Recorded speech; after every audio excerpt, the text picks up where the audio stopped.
meninos e meninas, tô gravando de novo. Esse vídeo provavelmente vai sair diferente, né, dos dias e tudo mais, mas eu gostaria de conversar com vocês sobre uma coisa muito importante. Aqui em 2 Crônicas, essa foi a minha reflexão de hoje.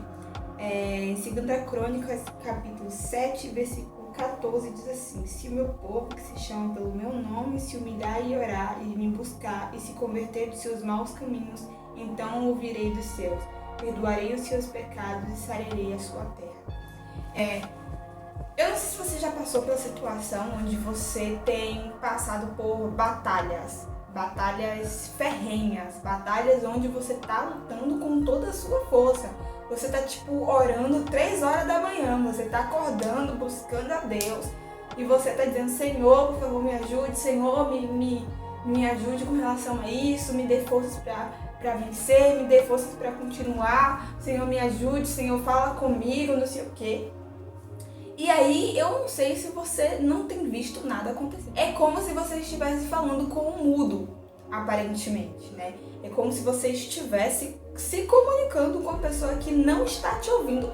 Ou está... O pior não é se comunicar com uma pessoa que não está te ouvindo, porque você sabe que ela não está te ouvindo. O pior é se comunicar com uma pessoa que você sabe que tem audição.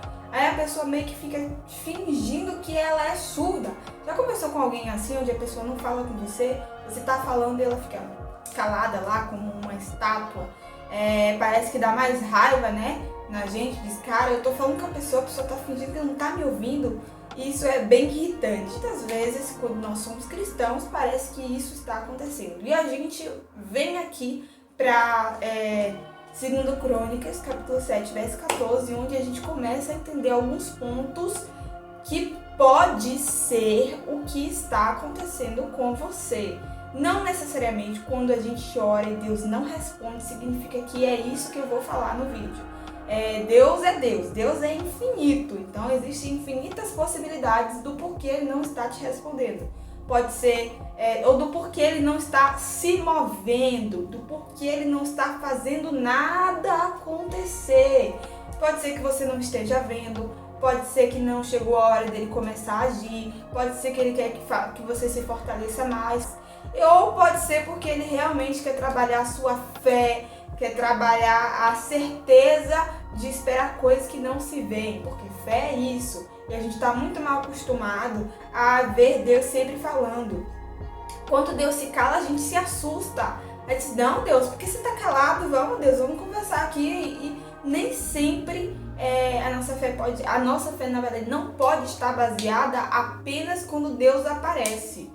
Quando Deus faz as coisas que a gente quer, quando Deus trabalha, quando Deus se mostra por jeitos, né, que não são naturais.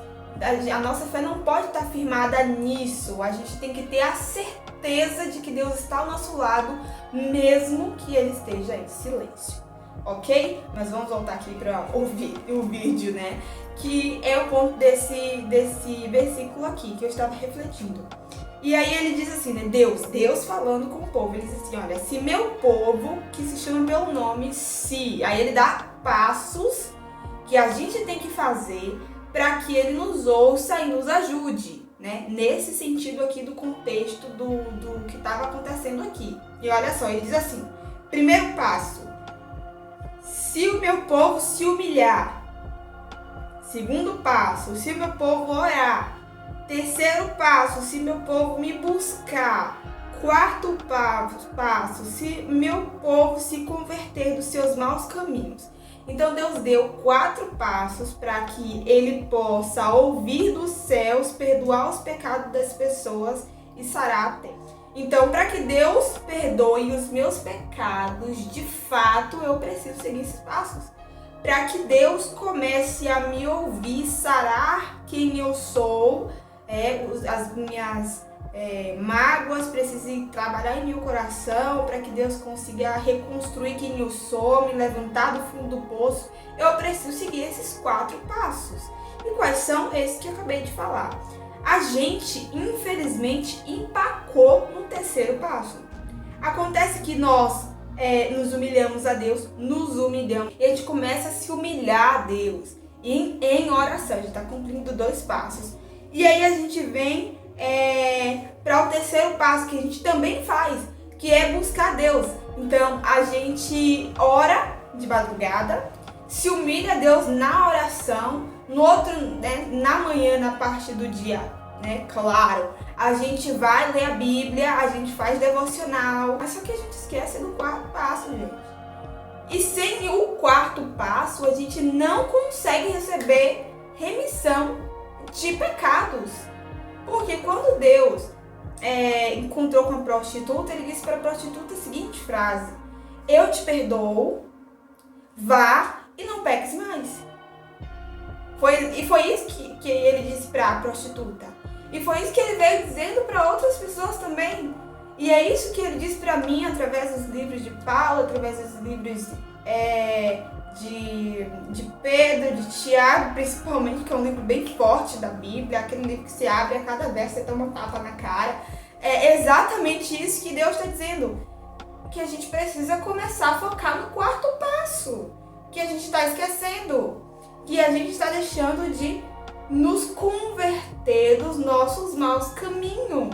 A gente está entrando numa era de cristianismo Nutella, que é aquele cristianismo barato, mal vivido, sem ações e sem frutos, que é o cristianismo onde muitas pessoas que se dizem influentes, que se dizem ali cheias do Espírito Santo, estão pregando. O que acontece é que essas pessoas estão pregando um cristianismo barato, falso, um cristianismo onde você não precisa se preocupar com o seu pecado, porque você é pecadora. Um cristianismo onde Deus te ama e você não precisa abandonar as coisas que você tinha no mundo, onde a gente tem pisadinha gospel, onde a gente tem funk crente, a gente pode fazer tudo o que a gente fazia lá fora. Um cristianismo onde a gente está trazendo o mundo para dentro da igreja e está esquecendo dos frutos, e está esquecendo do quarto passo. E Deus está sem poder fazer nada. Eu tava falando com Deus enquanto eu tava, conversando com ele, ouvindo a voz dele. E aí ele começou a me ensinar, né, essas coisas que eu tô passando pra você. E daí eu falei assim, tudo bem, Senhor, então eu vou começar a cumprir os passos assim. Só que quando chega no quarto passo é muito doloroso pra gente. É muito doloroso porque a gente tem que abrir mão das coisas que a gente gosta. E aí eu falei, não, Senhor, semana que vem eu faço isso. Aí Deus olhou pra minha cara e falou assim, semana que vem? Eu falei, Deus, semana que vem eu faço isso, começo a praticar isso aí, não sei o que. Não, filha, não é semana que vem, é hoje, é pra ontem, minha filha. Você não tá entendendo não a gravidade da situação que a terra e sua vida está. E é esse cristianismo verdadeiro que a gente precisa. É o cristianismo onde mesmo que doa em mim, eu vou fazer. Mesmo que eu não tenha vontade, eu vou fazer. Porque eu preciso de perdão dos pecados. Deus não pode me perdoar se o tempo todo eu prego para as pessoas, eu ouço pessoas falando que Jesus vai me transformar no futuro, Jesus vai vir e vai me lapidar, eu vou ter uma nova chance, vai dar tudo certo, eu não preciso me preocupar em abandonar agora, eu não preciso me preocupar em seguir os mandamentos de Cristo, porque é sobre o amor. Quando Jesus resumiu os mandamentos, ele não estava dizendo que a gente não precisava seguir os mandamentos, os outros. Ele estava dizendo basicamente que tudo se resume em amor. Se eu amo, eu faço. É sobre isso que Deus está falando ali. Não é sobre eu não preciso fazer. É sobre eu amar e fazer. Entende? E o que acontece com a gente é isso. A gente se humilha, a gente ora, a gente busca Deus, mas a gente não se converte nos nossos caminhos. Quando chega na hora de abandonar, de tirar, de arrancar aquilo que é errado, e a gente sabe o que é errado, olha, o Espírito Santo fala em nosso coração. Quando ele disse que ele colocaria a lei, a palavra dele em nosso coração, ele não estava brincando. A gente sabe o que a gente tem que parar de fazer. Nós sabemos, eu sei, só que eu não quero. Porque é muito doloroso, é muito difícil, mexe com aquilo que eu amo, com aquilo que me dá prazer. Então a gente pula essa parte e a gente quer receber a promessa que vem aqui. Só que a promessa não pode chegar pra mim. Não estou dizendo que Deus não vai perdoar você e que Deus não perdoou você dos seus pecados. Claro que ele perdoou na cruz, mas ele precisa continuar perdoando, né, os nossos pecados. E se a gente fica brincando com Deus, né, de ping-pong, vou, não vou, eu sou aqui, não sou aqui, eu posso, não posso. Se a gente fica brincando desse ping-pong com Deus, a gente brinca com Deus. Perdemos o temor, perdemos o sentido da coisa. Deus é nosso amigo, mas ele não é nosso coleguinha de escola. Ele continua sendo Deus. Esse é o problema da nossa geração hoje. Daí a gente pula essa etapa e a gente quer que Deus olhe do céu, que Deus perdoe os nossos pecados, que Deus nos sare, que Deus nos cure, que Deus nos abençoe, que Deus nos proteja, que Deus esteja com a gente, que Deus derrame seu Espírito sobre nós. Aí eu faço a mesma pergunta que o Espírito Santo me fez quando eu estava nesse texto. Como é que eu posso fazer tudo isso se você não está fazendo a sua parte? Como é que eu vou derramar o meu Espírito sobre sua vida se você está agarrado com o pecado? O diabo vai olhar para a sua vida e vai te acusar. Ele vai chegar a um trono, imagina aqui, gente, comigo. Tá aqui numa reunião, Deus está no seu trono, tá eu aqui na frente de Deus e o diabo do meu lado. Aí eu começo a dizer, Senhor, eu quero que o Senhor me sare, eu quero que o Senhor perdoe os meus pecados, eu quero receber o teu Santo Espírito, eu quero alcançar muita gente, muitas pessoas, eu quero levar o Evangelho, eu quero fazer isso. Aí o diabo que está do meu lado diz assim, o Senhor não pode fazer isso por ela, não. Aí Deus olha e diz assim, não tem como te defender, filha. Não tem como te defender.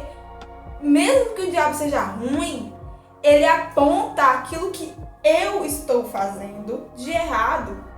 E porque é o diabo que está apontando, isso não significa que realmente eu não esteja fazendo. Como é que eu posso querer receber tudo isso, todas as bênçãos de Deus, se eu estou agarrada ao pecado? Deus e pecado junto não rola, não acontece. E é esse o nosso problema. Quando você começar a orar, sabe, talvez o que esteja acontecendo com você é que você está orando, você está se humilhando, você está buscando a Deus, mas você não está tirando as coisas que, né, não pertencem a Deus, você não está abrindo mão daquilo que Deus não se agrada. E isso está impedindo de Deus trabalhar em você. Isso está impedindo de Deus te transformar, te lapidar, te reerguer. Isso muitas vezes a gente sente que está faltando algo, que Deus não está agindo, que Deus não está fazendo. E eu nem consigo. Primeiro lugar que eu nem consigo. Eu estou tentando e não consigo. Isso é um problema, isso é uma falha terrível da gente. Que a gente acha que a gente não consegue, que a gente não vai ser liberto do pecado. É um assunto para outro vídeo, né? Que a gente acha que a gente não vai ser liberto do pecado, mas Deus seria um baita mentiroso se ele não tivesse realmente poder de tirar o pecado de você. Ele seria um baita de um hipócrita, porque o tempo todo na Bíblia ele está dizendo que a gente tem que se arrepender dos nossos pecados, que a gente tem que abandonar os pecados, que a gente tem que ser liberto do pecado. Se ele não tem nem condições de tirar o pecado de mim ainda em vida, é complicado, né? Muito complicado. Mas na verdade a gente lê a Bíblia ao contrário. A Bíblia não fala isso. A Bíblia diz que Deus tem o direito e tem a autoridade de tirar o pecado de mim se eu me converter dos meus maus caminhos. Sabe o que significa converter? Converter é voltar. Converter da meia volta. Quem é desbravador aí ou quem fez parte do exército sabe que tem um comando que é meia volta volver, né? Que você tá para um lugar e você dá um giro. É exatamente isso que acontece. Converter é voltar, é girar. Para onde? Para onde que eu volto? Para Gênesis, para o início de tudo, para Cristo. O foco da sua vida tem que ser orar, se humilhar, buscar a Deus e abandonar, converter dos maus caminhos. E aí Deus do céu vai ouvir o nosso clamor. Não é que Deus não está ouvindo, é que Deus vai olhar para a nossa oração e vai dizer, é sincero, é real, tá me pedindo de verdade, de todo o coração, eu tô ouvindo que realmente quer. Porque quando a gente deixa de fazer aquela parte de se converter dos meus caminhos, a gente soa como hipócrita para Deus. Porque a gente tá orando, pedindo que Ele tire o pecado da gente, sendo que a gente está agarrado no pecado. Aí Deus diz, não é verdade isso. E a gente fica sendo enganado. Nós estamos nos enganando. Não estamos enganando a Deus, porque Deus vê o nosso coração. O que eu quero dizer pra você é que hoje, talvez, Deus tenha ficado em silêncio até agora. Você não tenha visto nada acontecer na sua vida até agora, porque você tem pulado uma etapa que não deveria ser pulada. Porque é um cristianismo barato que estão vendendo pra gente. Não caia nesse cristianismo falso. A gente precisa se converter dos nossos caminhos. A gente precisa virar, a gente precisa voltar às nossas raízes. A gente precisa realmente abrir mão. Quando a gente se torna cristão, quando os cristãos enviados foram chamados de cristãos, eles começaram a praticar através de suas ações. E todos começaram a ver que eles realmente eram seguidores de Cristo e chamaram ele de cristão. Não foram eles que disseram que eles eram cristãos. Foram as pessoas que viram os frutos, começaram a dizer, são seguidores de Cristo, ou seja, são cristãos, entendeu? A pessoa precisa ver em você a real mudança, o real arrependimento. E Deus precisa ver em você também a real mudança, o real arrependimento. Porque senão a gente está sendo hipócrita, a gente está sendo falso com Deus. Isso não deve acontecer na nossa vida. Então, se tem alguma coisa que você precisa abandonar, que você precisa tirar, que você precisa realmente fazer, mesmo que doe em você, mesmo que machuque, vá lá e tire.